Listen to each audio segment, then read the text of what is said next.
하나님 말씀 봅니다. 하나님의 말씀은 빌립보서 4장 10절로 20절 말씀을 우리 허성찬 집사께서 봉독해 주시겠습니다. 신약 성경 322쪽 빌립보서 4장 10절에서 20절 말씀입니다. 내가 주 안에서 크게 기뻐함은 너희가 나를 생각하던 것이 이제 다시 싹이 남이니 너희가 또한 이를 위하여 생각은 하였으나 기회가 없었느니라. 내가 궁핍함으로 말하는 것이 아니니라. 어떠한 형편에든지 나는 자족하기를 배웠노니 나는 비천에 처할 줄도 알고 풍부에 처할 줄도 알아. 모든 일 곧 배부름과 배고픔과 풍부와 궁핍에도 처할 줄 아는 일체의 비결을 배웠노라. 내게 능력 주시는 자 안에서 내가 모든 것을 할 수 있느니라. 그러나 너희가 내 괴로움에 함께 참여하였으니 잘하였도다. 빌립보 사람들아, 너희도 알거니와 복음의 시초에 내가 마게도냐를 떠날 때에 주고받는 내 일에 참여한 교회가 너희 외에 아무도 없었느니라. 데살로니가에 있을 때에도 너희가 한 번뿐 아니라 두 번이나 나의 쓸 것을 보내었도다. 내가 선물을 구함이 아니요 오직 너희에게 유익하도록 풍성한 열매를 구함이라. 내게는 모든 것이 있고 또 풍부한지라. 에바브로디도 편에 너희가 준 것을 받음으로 내가 풍족하니 이는 받으실 만한 향기로운 제물이요 하나님을 기쁘시게 한 것이라. 나의 하나님이 그리스도 예수 안에서 영광 가운데 그 풍성한 대로 너희 모든 쓸 것을 채우시리라. 하나님 곧 우리 아버지께 세세 무궁하도록 영광을 돌릴지어다. 아멘. 아멘. 아멘. 반갑습니다. 옆에 분하고 한번 인사하시겠습니다. 환영합니다. 반갑습니다. 한번 인사하실까요?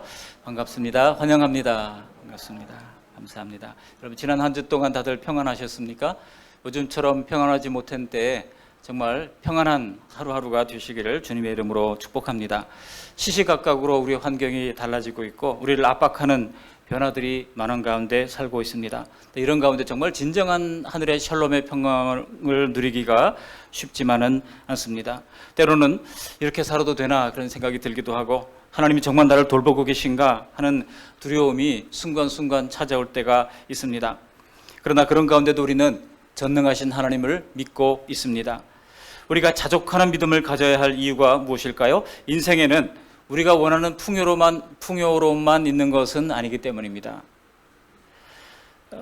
어제 자동차를 운전하고 가는데 오전에 라디오가 나오더라고요. MBC 라디오에 오전에 뭐가 나오죠? 여성시대가 나오더라고요. 양희은 씨가 진행을 하는데 어떤 어려운 사람 이야기를 이렇게 소개를 하면서 자기 자신도 어려웠던 얘기를 하는 거예요. 왜 사람들이 청바지만 입고 있냐고 물어보더라는 겁니다. 그래서 자기가 얘기를 했다는 겁니다. 스타킹 살 돈이 없어가지고 아버지가 빚을 너무 많이 져서 그 빚 갚느라고 온 가족이 허덕이다 보니까 스타킹 살 돈이 없어가지고 맨날 청바지만 입었다는 겁니다. 여러분 진성 씨 아시죠? 40년 동안 무명 가수 굴곡진 인생을 살았던 분입니다. 그러다가 나중에 기회를 잡은 것이죠. 반면에 인기 절정에 있을 때는 한 달에 집 한 채씩을 살 만큼 벌었던 사람도 요즘은 어떻게 합니까? 월세방을 전전한다고 하는 그런 연예인도 있습니다.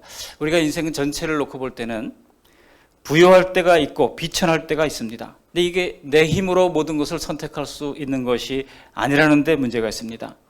우리는 때로 풍요해지기도 하지만 때로 빈곤에 처하기도 합니다. 그러나 그것은 우리의 노력과 의지대로 되는 것이 아닙니다. 하나님께서는 인생에 형통한 날도 있고 곤고한 날도 있다고 말씀하십니다. 왜 그럴까요?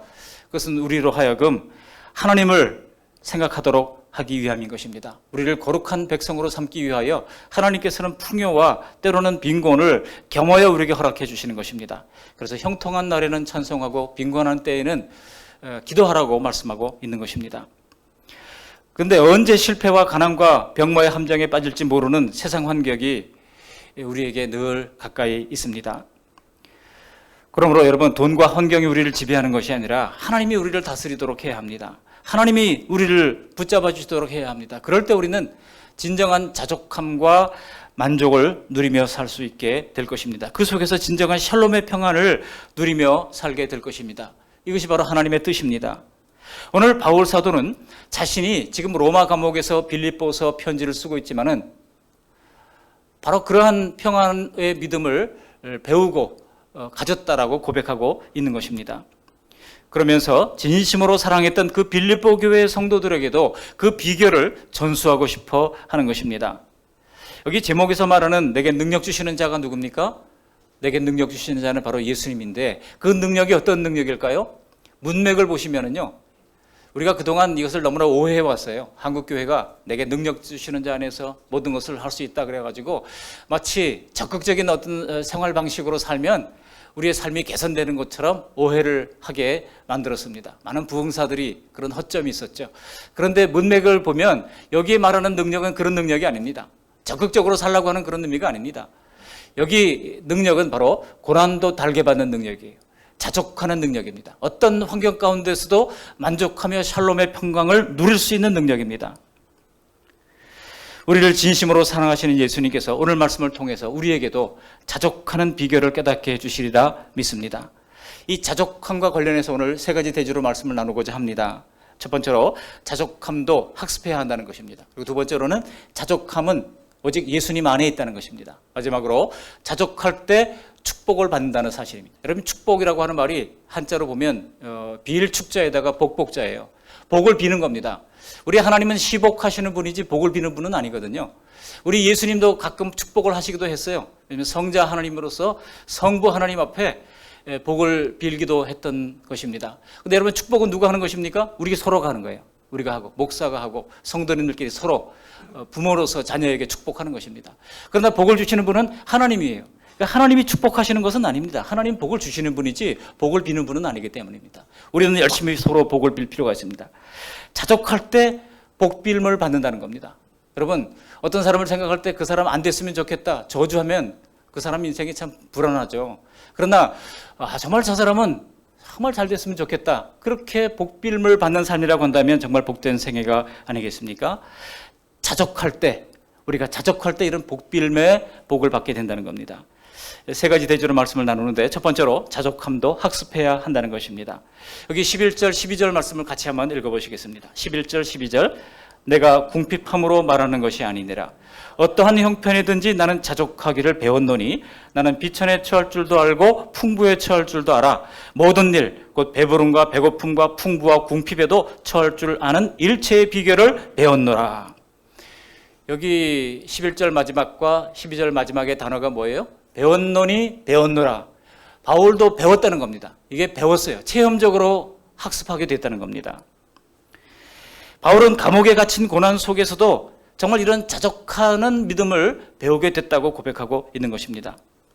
여러분, 빌립보 교회가 로마 감옥에 갇힌 이 바울의 소식을 듣고 에바브로디도라고 하는 사람을 통해서 바울에게 필요한 것들을 공급해 줬습니다. 그리고 선교 헌금을 보냈습니다. 동역자들이 어려운 지경에 처해 있을 때 생각해 주는 그 교회를 향한 바울의 절절한 사랑이 오늘 본문에서 느껴집니다. 이번에 우리 교회 역시 코로나로 힘겨운 삶을 살아가고 있는 우리 남아공의 오경환 선교사님이 돕는 우리 6교회들을 위하여 이제 생필품 5만 원 꾸러미 60꾸러미를 보내게 됐습니다. 보이트콩 교회, 레할렁 교회, 그리고 라폴로항 교회, 이카행 교회, 선라이즈 파크 교회, 판콥 교회, 이 6개 교회를 돕는 일에 함께 도웁시다 그랬더니 여러분들이 너도 나도 없이 이렇게 후원을 해주셔서 다 채워져서 보내게 된 것을 감사합니다. 우리 오경환 선교사님이 장문에 문자 편지를 보냈더라고. 너무나 감사하다고, 성도님들께 꼭 감사하다고 전해달라고. 그러면서 이제 생필품을 구입해서 이분들에게 나누어지는 사진을 또 나중에 보내주겠다고 말씀을 해주셨습니다. 여러분, 우리의 작은 수고가 선교 현장에 있는 분들에게 얼마나 큰 용기와 힘이 되는지 모릅니다. 근데 여기 10절에 보시면 바울이 이런 얘기를 하고 있어요. 우리 10절 말씀도 같이 읽어보실까요? 10절 내가 주 안에서 크게 기뻐함은 너희가 나를 생각하던 것이 이제 다시 싹이 나미니 너희가 또한 이를 위하여 생각은 하였으나 기회가 없었느니라. 생각은 하였으나 기회가 없었다? 이게 무슨 말일까요? 이것은요, 바울이 로마 감옥에 갇히기 전에 어디에 있었습니까? 가이사라 감옥에 있었잖아요. 가이사라 감옥에 예루살렘에서 그가 체포됩니다. 그리고 로마 총독부가 있는 가이사라까지 1시간 반 정도 되는 거리입니다. 거기에 가면 로마의 총독부가 있었어요. 그래서 이제 만일 밀란이 일어나거나 폭동이 일어나면은 로마 군대가 배편으로 와가지고 폭동을 진압할 수 있도록 해변가에 이제 총독부를 세운 곳입니다. 거기에 감옥에 그가 이제 갇혀 있었습니다. 얼마나 동안 갇혀 있었습니까? 2년 동안 갇혀 있었어요. 그러다가 이제 가이사의 호소함으로 말미암아 풍랑을 뚫고 로마로 들어가죠. 로마에서 2년 동안 또 감옥에 갇히게 됩니다.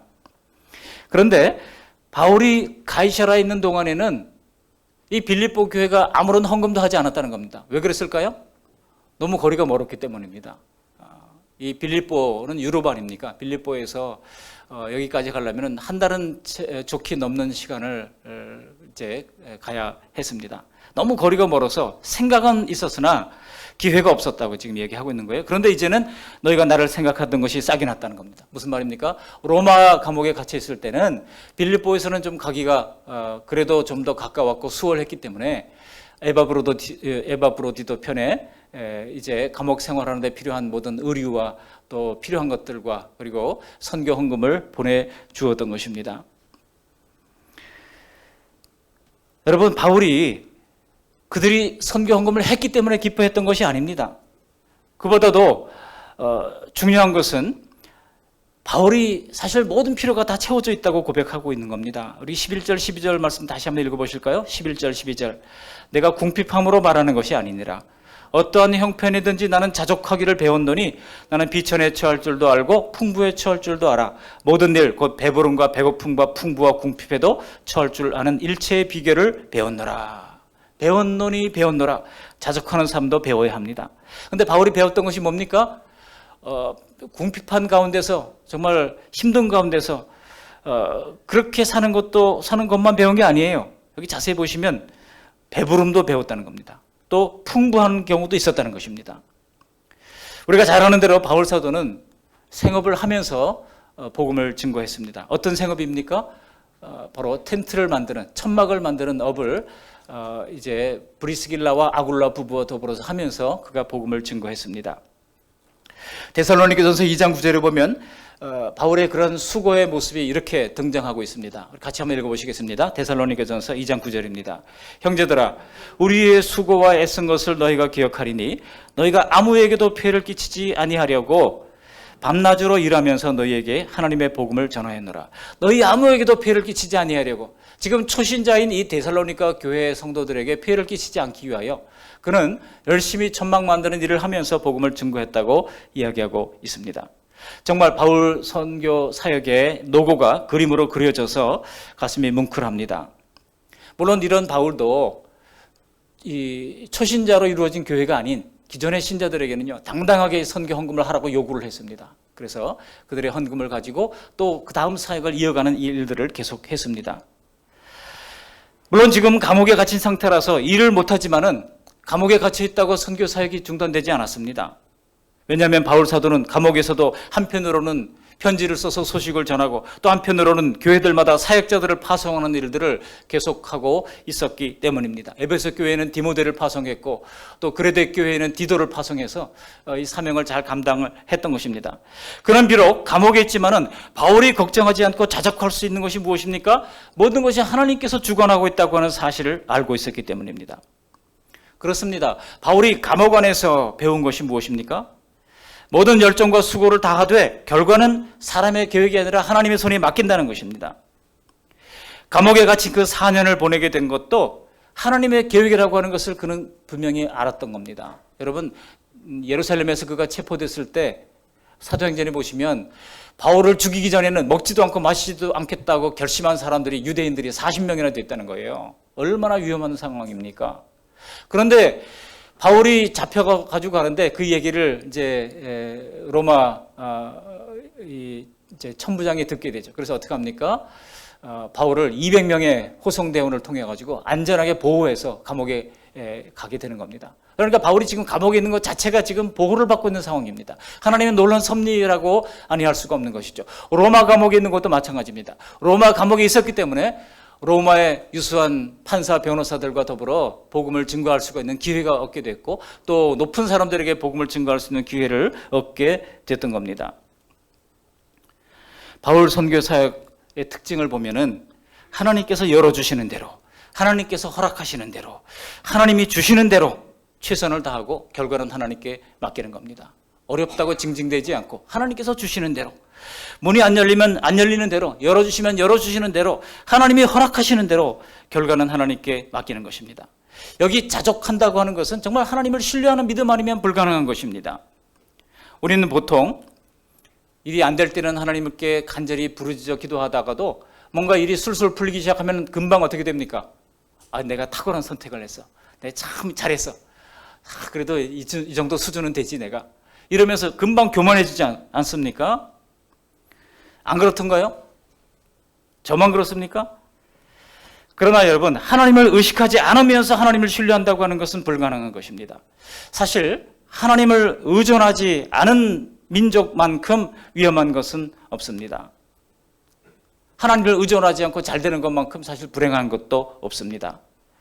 우리가 하나님을 의존하지 않은 채 주어지는 만족이 있다고 하면 금방 자신을 높게 평가하고 마는 것입니다. 교만죄에 빠지게 되는 것이죠.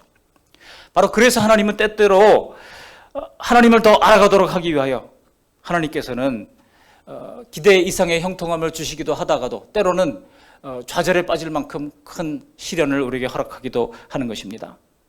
그러므로 여러분, 왜 내게 이런 어려운 일이 있냐? 이상해 하는 게 이상한 거예요. 한번 따라해 보시겠습니다. 왜 내게 이런 어려운 일이 있느냐? 이상해 하는 것이 이상한 것이다. 시작. 왜 내게 이런 어려운 일이 있냐? 이상해 하는 것이 이상한 것이다. 무슨 얘기인지 아시겠죠? 귀 있는 자는 들을지어다. 이상하게 여기는 것이 이상한 거예요. 우리는요, 하나님이 우리를 형통하게만 하신다고 하는 것은 뭔가 맞지 않다라고 하는 것을 우리는 직감적으로 다 압니다. 영적으로 알아요. 때로 가난해지고 병약해지고 악인들이 대적하고 고통스러울 때 우리는 비로소 하나님 앞에 겸손하게 엎드립니다. 까닭없이 높아진 나 스스로에 대한 과대평가를 접게 됩니다. 정말 감사한 것은 왜 내가 남들보다 더 성공해야 하고 더 똑똑해야 하고 더 잘 살아야 한다라고 생각하는 이런 것들을 고난 속에서 우리는 다 내려놓게 되는 것입니다. 여러분, 그러므로 어려운 일을 만날 때 Why me라고 질문하지 마세요. 우리는 늘 왜 내게 이런 일이 있습니까? Why me? 질문하잖아요. 이렇게 질문을 한번 바꿔보세요. Why not me? 왜 나는 꼭 아프면 안 됩니까?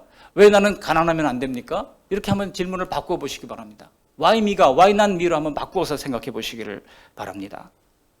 우리 하나님께서는요, 언제 누가 너를 그렇게 남달리 구별했느냐 반문하실 것입니다. 하나님은 내 욕심을 채워주시기 위해서 존재하는 분이 아닙니다. 주변에 내 비위를 맞춰주는 사람이 있고 세상적으로 일이 잘 풀리면 점점 우리의 눈은 높아질 수밖에 없어요. 그러므로 우리 하나님도 분명히 경고하신 겁니다. 뭐라고 경고하셨습니까? 이사야 10장 12절 말씀입니다. 함께 읽어보십니다. 그러므로 주께서 주의 일을 시온산과 예루살렘에다 행하신 후에 아수르 왕의 완악한 마음의 열매와 높은 눈의 자랑을 벌하시리라. 뭐를 벌하신다고요? 높은 눈의 자랑을 벌하시리라. 뭐 자랑거리가 많은 분들 많습니다. 그런 자랑을 늘어놓을 때 여러분 그 영혼을 긍휼히 여게 돼요. 긍휼히 여게 돼요. 높은 눈의 자랑을 벌하신다고 그러지 않습니까? 스스로 만족해서 높아진 눈은 점점 모든 일에 성이 안 차서 불만족과 불평의 눈이 될 수밖에 없는 겁니다. 제가 교회가 합병한 이후에 후평동에서 30년 동안 살다가 새벽 기도를 몇 달 동안 후평동에서 왔다 갔다 다니면서 하는데 새벽 기도 갔다가 집에 갔다가 아침 먹고 또 왔다가 가는데 이게 오가는 시간이 너무 거리가 먼 거예요. 그래서 하나님이 주변에 처소를 허락해 달라고 기도하기 시작했습니다. 그래서 이제 이사를 하게 됐습니다. 이사를 하다 보니까 정말 좀 넓은 집에 살았는데 좁은 집으로 왔잖아요. 짐이 다 안 들어가서 막 처분하고 없애고 막 이제 그랬잖아요. 그리고 이제 그래도 비교적 새 아파트에 살다가 낡은 아파트에 왔잖아요. 뭐 손대는 것보다 고장 나는 것이 투성입니다. 그러기 처음에는 불만족스러운 마음이 더 컸어요.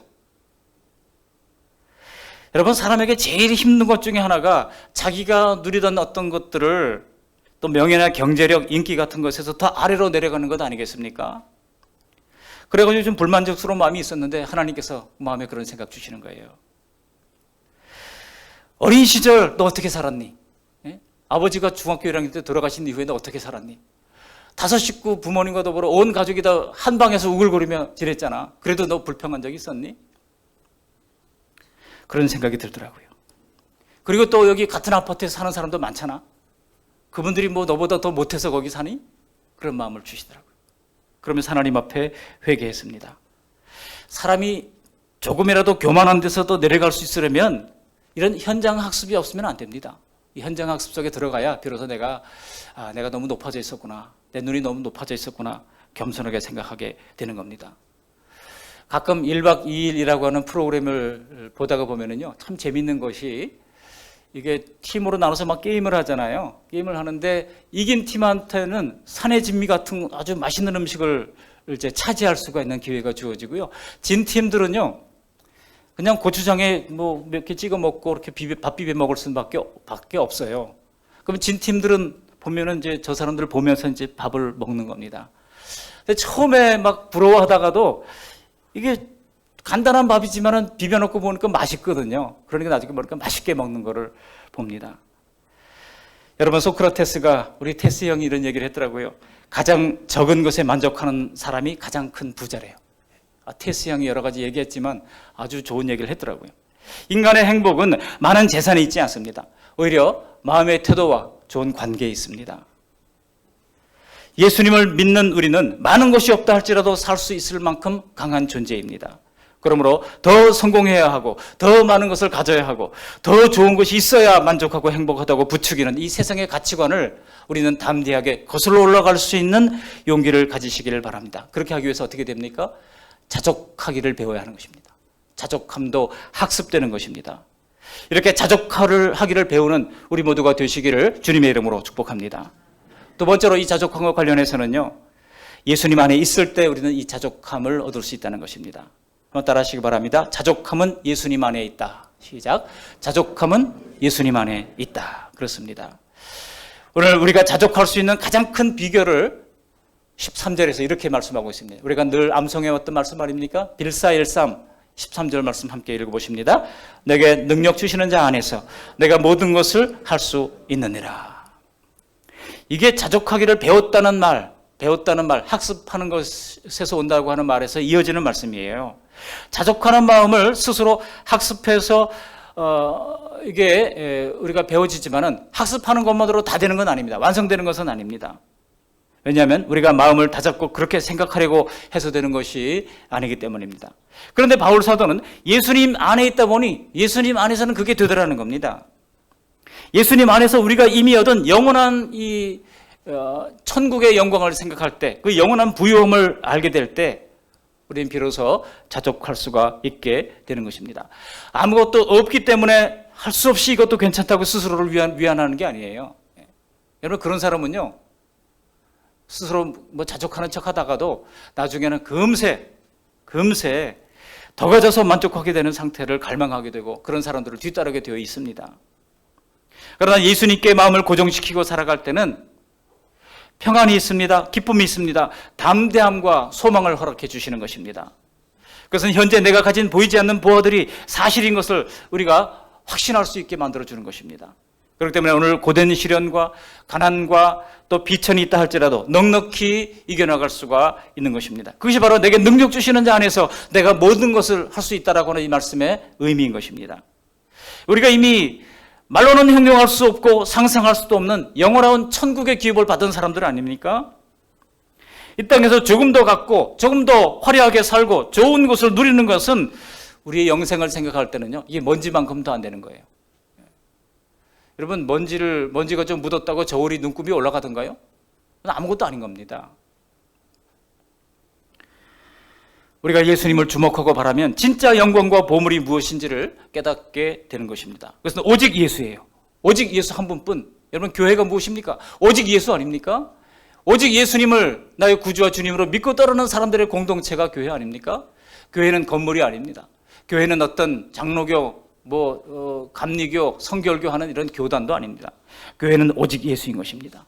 나를 사랑하셔서 십자가에서 내 죄를 대신 갚아주신 그 예수님의 사랑을 성령께서 잔잔히 마음에 부어주실 때 우리 마음 가운데는요, 여러 가지 복적이는 일들이 많이 있다 할지라도 족하다라고 하는 그런 만족을 허락해 주시는 것입니다. 그리스도인의 생애는 돈을 끝까지 지키는 것이 목표가 되어서는 안 됩니다. 왜냐하면 그리스도인은 돈을 끝까지 지키는 사람이 아니라 믿음을 지키는 사람이기 때문입니다. 사도 바울이 그의 인생을 마지막을 장식하면서 그런 고백을 했잖아요. 어디 있습니까? 디모데후서 4장 7절 말씀을 함께 읽어보시겠습니다. 나는 선한 싸움을 싸우고 나의 달려갈 길을 마치고 믿음을 지켰으니. 뭐를 지켰다고요? 돈을 지켰으니, 부동산을 지켰으니 그런 말 하지 않았어요.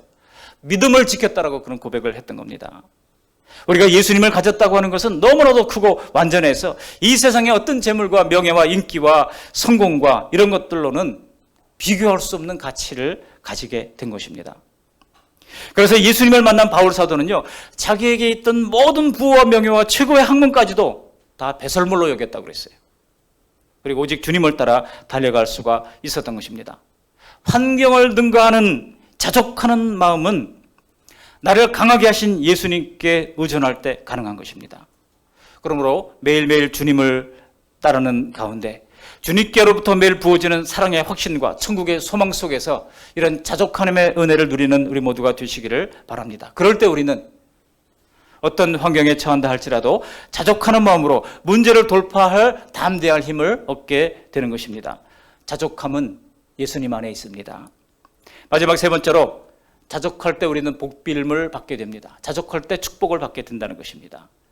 우리 본문 19절 말씀 보실까요? 바울이 얼마나 이 빌립보 교회를 위해서 축복하는지를 보십시다. 19절 말씀을 함께 읽어보시겠습니다.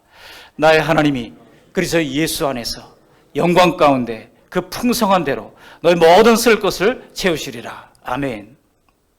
놀라운 축복이 아닐 수 없습니다. 본문에서 바울 사도가 빌립보 교회가 보내준 헌금에 대한 감사보다는 그런 믿음을 가진 성도들로 말미암아 더 기뻐하고 있다는 것이 느껴지지 않습니까? 우리가 자녀를 키워보면요, 아니 자녀들이 성장하면서 스스로 하나님께 헌금을 준비할 때 참 기쁜 마음이 들더라고요. 왜냐하면 얘가 이제 드디어 재물을 의지하는 삶이 아닌 하나님을 의지하는 삶으로 전환되고 있구나, 그 출발선상에 있구나 라고 하는 그런 마음이 들기 때문에 기쁜 것입니다. 명절 끝났을 때 어린 자녀들이요, 세뱃돈을 계산하면서 11조를 드리려고 계산하는 모습을 볼 때 얼마나 기쁜지 모릅니다. 청소년부가 돈을 아껴서 1,000원, 2,000원 헌금한 봉투를 볼 때마다 제 마음이 찡하고 그 봉투를 들고 그 자녀들을 위해서 기도하게 됩니다. 성도들의 재물에 대한 생각은 그 믿음의 수준을 결정하는 것입니다. 그래서 예수님은 하나님과 재물을 두 주인이라고 비유를 하시면서 그 두 주인을 섬길 수 없다고 말씀하셨습니다. 어디에 있습니까? 누가복음 16장 13절 말씀을 우리 같이 한번 읽어보시겠습니다. 집 하인이 두 주인을 섬길 수 없나니 혹 이를 미워하고 저를 사랑하거나 혹 이를 중히 여기고 저를 경히 여길 것임이니라. 하나님과 재물을 겸하여 섬길 수 없느니라. 우리 예수님께서 꿰뚫어 보신 거예요.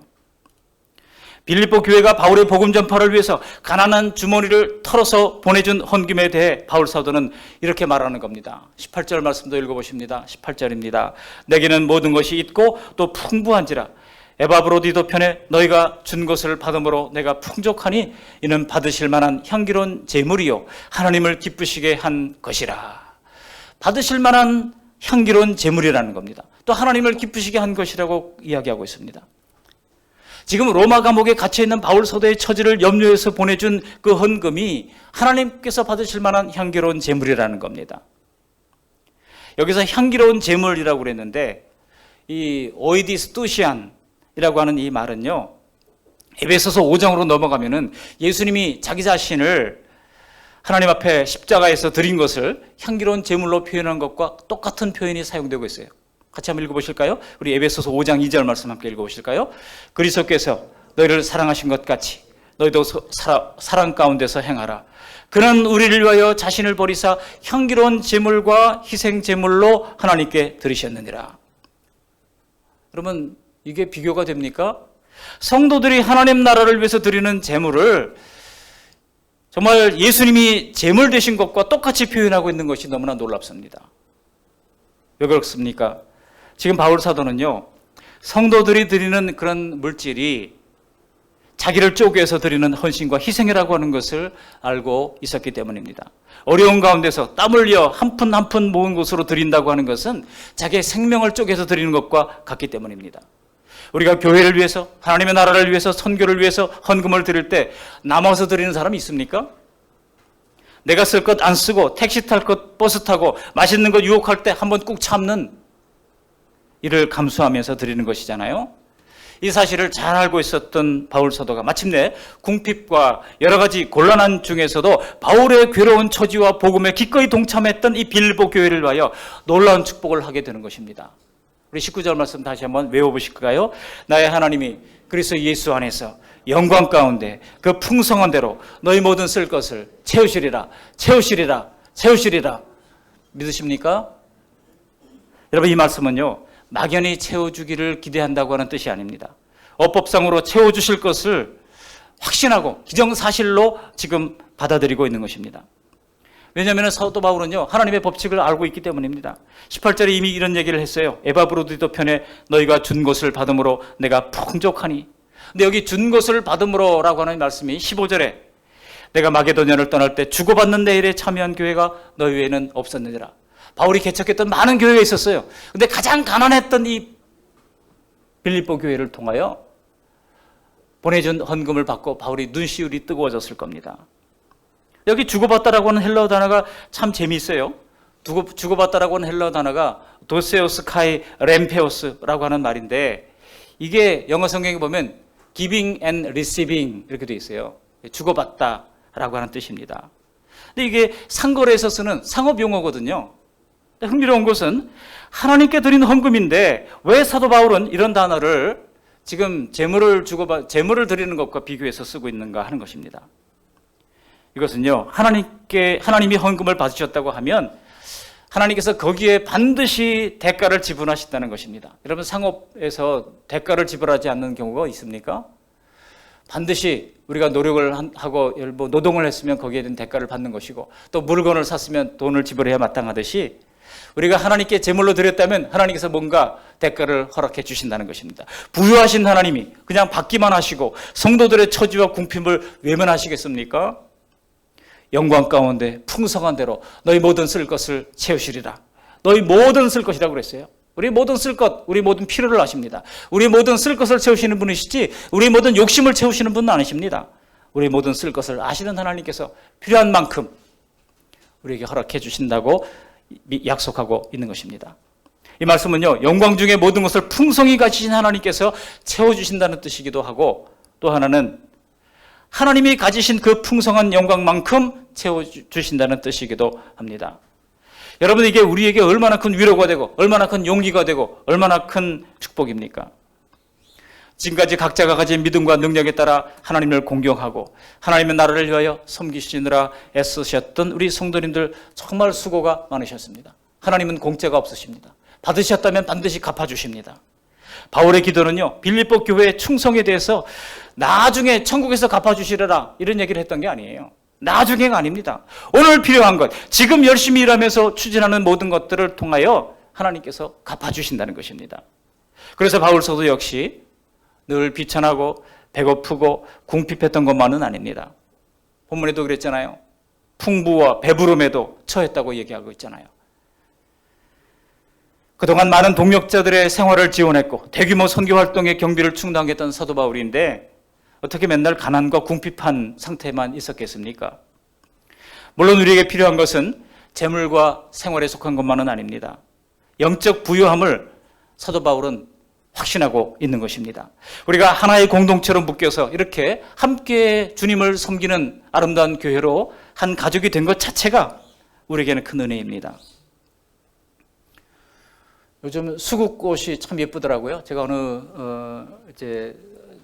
지난달에도 보니까 수국이 저렇게 피어 있는 것을 봤습니다. 근데 보니까 컬러가 다 달라요. 왜 다르지? 하고 저기 서로 품종이 다른가 하고 찾아봤어요. 찾아봤더니 그게 아니더라고요. 토양이 이게 알칼리성이냐 산성이냐에 따라서 그 토양에 따라서 그 꽃 색깔이 달라진다는 거예요. 그리고 같은 꽃이라 할지라도 또 색깔이 또 뭐 기후에 따라서 조금씩 달라지기도 하고 굉장히 민감한, 그래서 야, 그렇구나 그런 생각을 했습니다. 그러면서 생각하기를 우리가 어떤 말씀을 먹고 사느냐에 따라서 우리의 신앙의 컬러가 결정된다는 것을 알게 됐습니다. 여러분, 우리가 어떤 하나님의 말씀을 먹고 있습니까?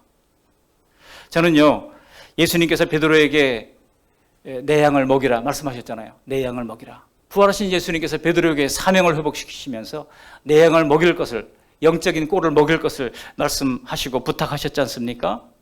그렇다면 하나님께서 저를 이 그 말씀 양문교회 목사로 세워주신 이상 성도들의 생명과 믿음의 성장을 위한 말씀의 꼴을 하나님께서 저를 통해서 주신다고 믿습니다.